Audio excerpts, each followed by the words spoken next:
Good morning, good morning, everyone. I woke up on this day before Mother's Day, and the first thing that I saw was this news report from Fox 9 on Minneapolis violence intervention. And I just kind of wanted to go through this because this is something that I have stayed in spaces discussing, and I just want to go through this with you all.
Fraud, waste, and mismanagement in the Minneapolis Department of Neighborhood Safety.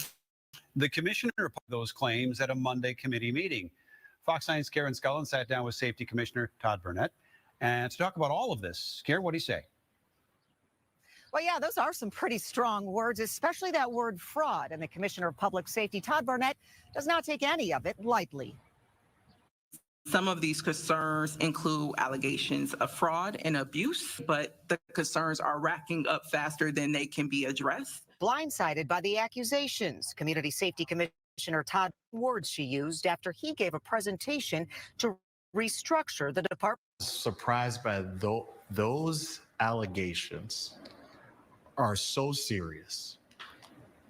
As a former judge and attorney, if an individual proved that they're not true and sues for defamation, that's how serious those allegations are. He says he believes if there are concerns, you have a conversation. So has anybody on City Council reached out to you to have these kinds of conversations? Yes, I have talked to other City Council members. Councilmember Wansley? I've talked. Did say he was at Monday's committee meeting to essentially lay out a plan to fix things, adding he's been there for only 6 months, the new director for 8. And that change takes time, including changing the reporting process for groups that are funded, like the Violence Interrupters. There has not been a lot of accountability on how that money is spent. I've also heard people who get contract funding misusing money. We want to be fiscally responsible to the residents and to the council and to the mayor about how we're distributing funds. But Barnett says he isn't angry about Wansley's accusations. Okay, let's talk about that. Of course, he shouldn't be angry about those accusations. This is not something that is new. I would love to know what the fraud and the waste is.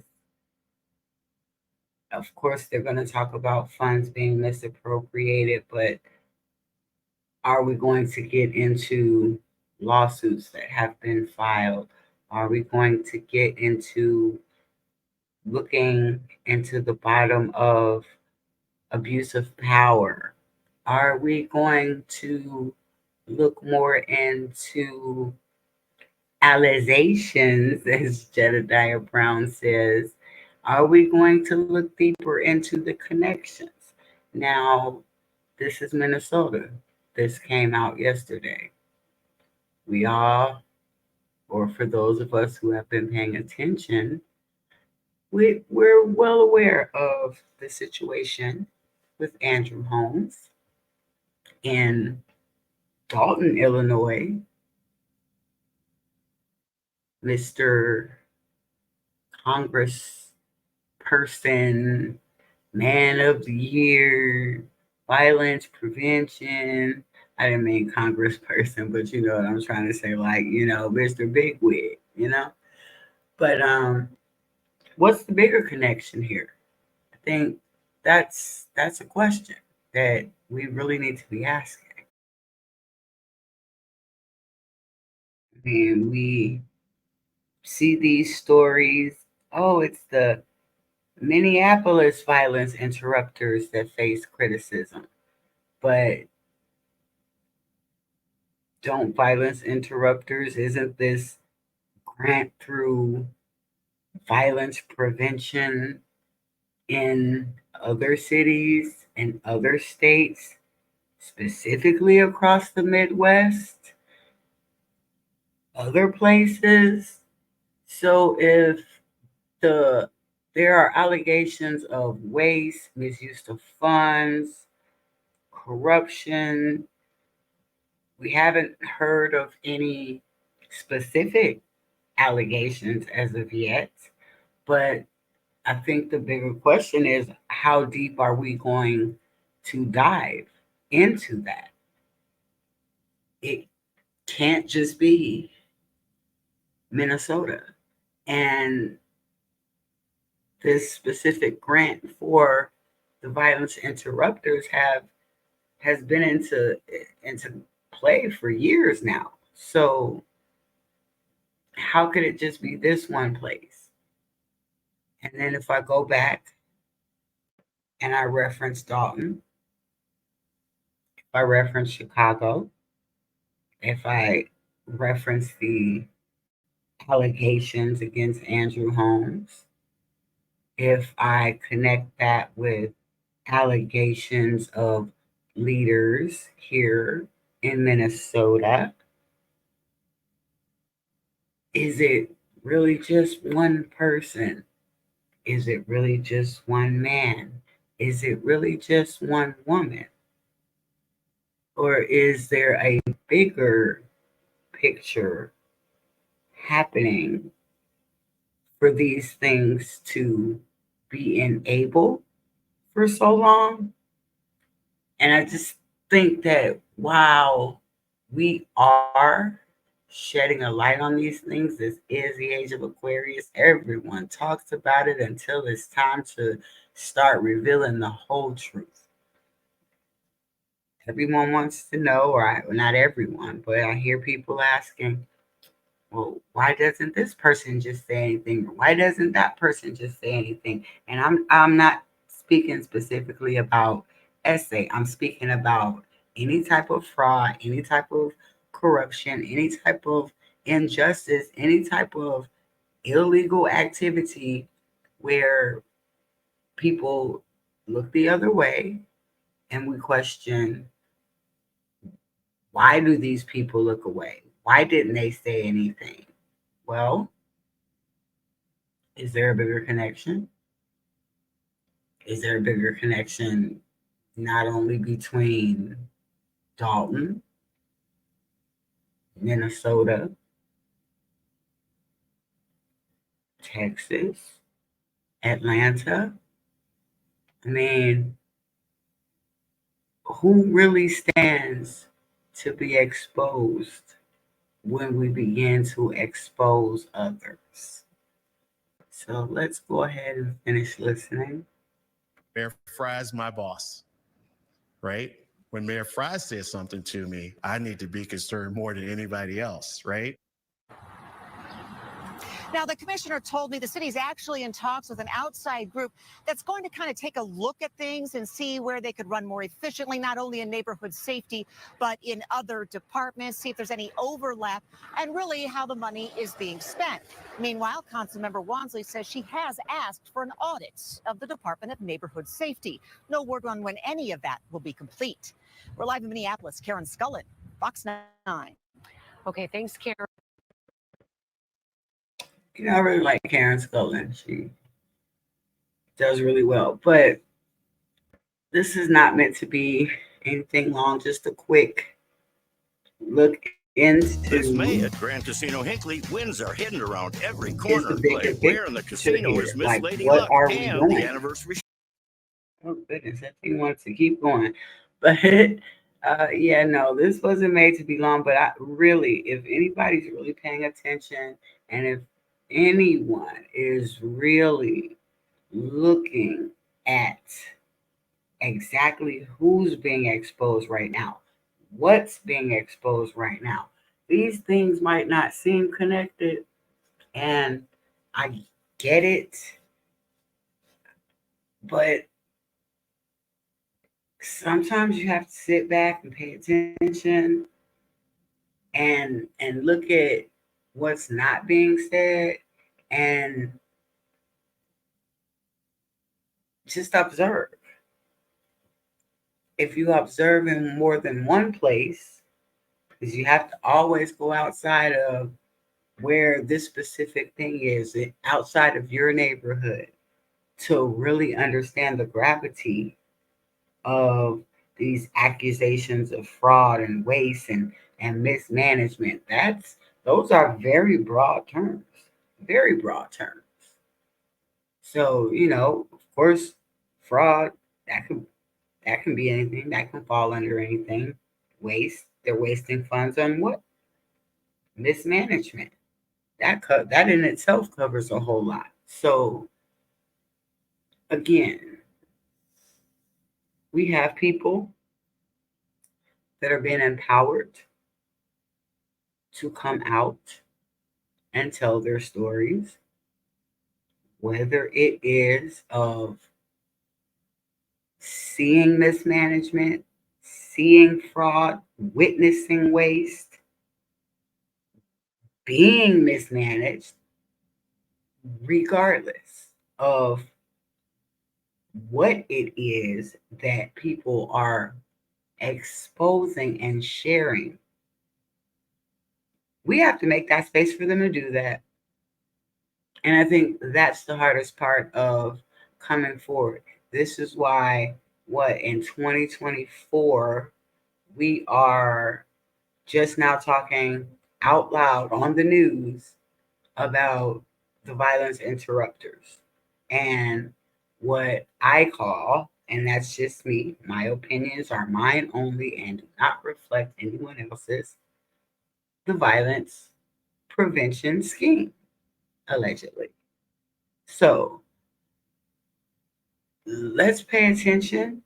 People that have really honestly said to me, it hasn't been, well, the one person that has said to me, well, we've done the Andrew Holmes thing, and there's nothing left to do for that.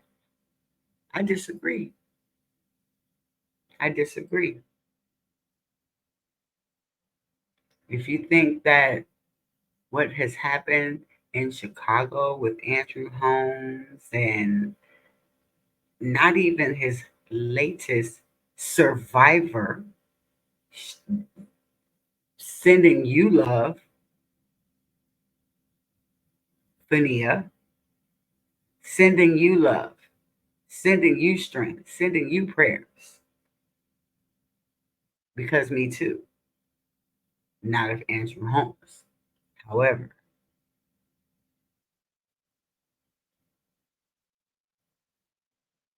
we see one thing happen, we see one person come out, and we're so quick to say, oh, we got him. We hear that there are 15, and yes, now we are talking about SA. Sorry about that. I jump around a lot. This is my first time. Give me grace, but it was just something that I felt I had to come and talk about. With Andrew Holmes, there are 15 alleged victims, and we ask how. And even if he were to be tried, prosecuted, thrown in jail, he gone forever, do we really think that he is the only one?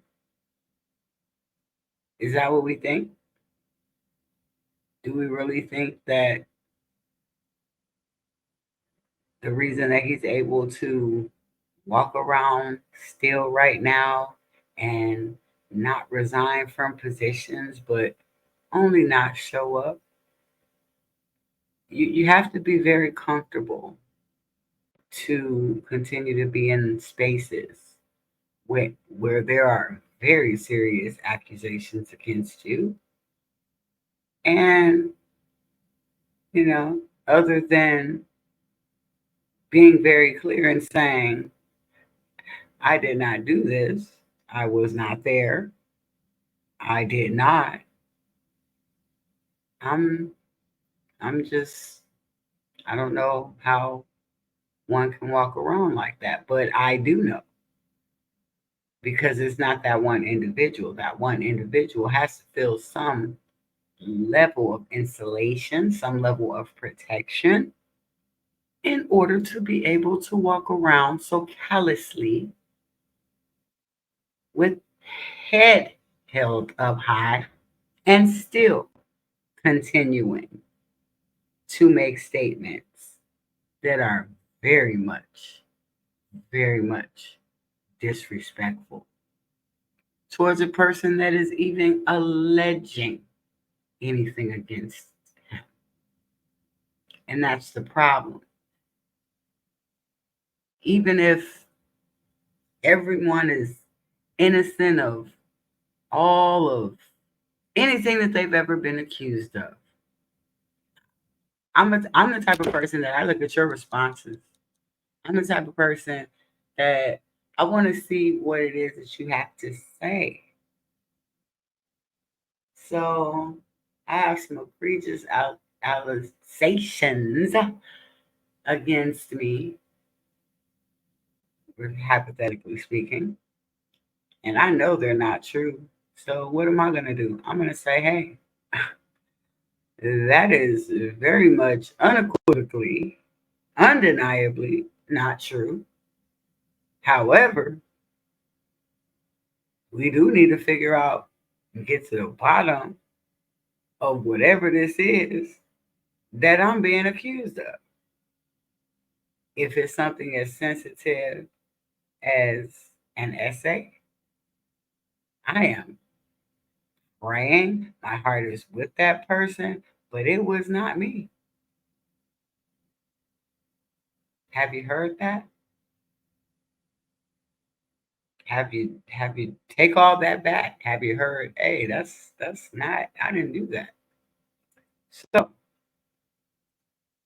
for me, the takeaway is yes, this is one lone story from Fox 9 News in Minneapolis about accusations of fraud and waste and mismanagement against the Minneapolis Department of Neighborhood Safety.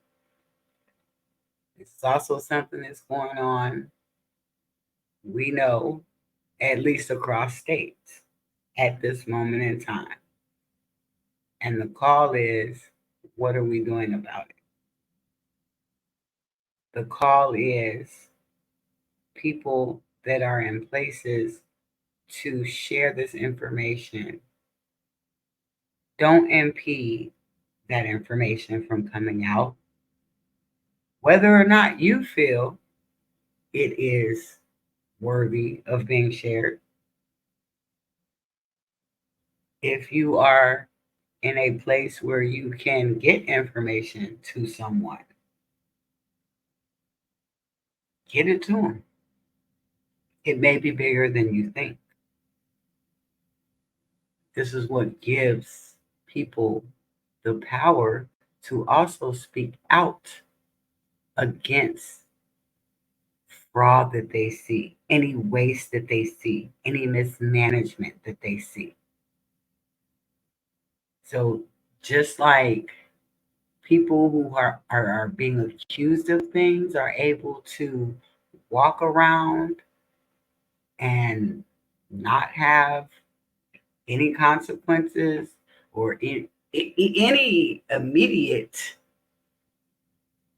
interventions, is the same way that the person that is accusing a person, place, or entity of these things should be able to walk around with their head high and able to tell their story and then have it sorted out, whether that is in a criminal court of law or in a civil court of law, or within community, restorative justice, however. But we need to make a space for people to be able to come out. And if they're not feeling safe coming out with any information that they have about any type of fraud, any type of waste, any type of mismanagement, then we have to look at the people who they are afraid to go to. And with that, I hope that you have a very peaceful day. I hope you walk around in your wise mind. And thanks for being with me on my very first little recording, because this really, really got to me. Until later.